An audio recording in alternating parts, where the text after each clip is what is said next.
چاہتے ہیں تو پلیز میرے چینل کو لائک، شیئر اور سبسکرائب ضرور کریں۔ آج میں آپ کو سمیرہ حمید کا نیا ناول سنا رہی ہوں جس کا نام ہے مشک بام۔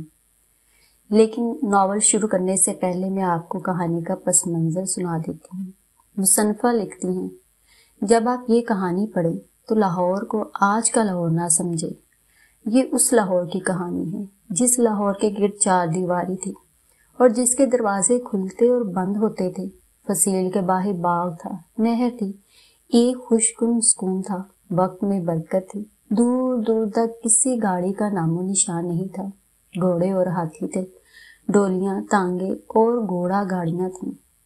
جنہوں نے کبھی لاہور نہیں دیکھا وہ یہ جان لیں کہ شہر، شاہی مسجد اور قلعہ ساتھ ساتھ ہیں۔ شہر میں رہنے والے بہت آرام سے شاہی مسجد اور قلعے تک پیدل چل کر جاتے تھے۔ شہر میں ہر مذہب سے تعلق رکھنے والے رہتے تھے۔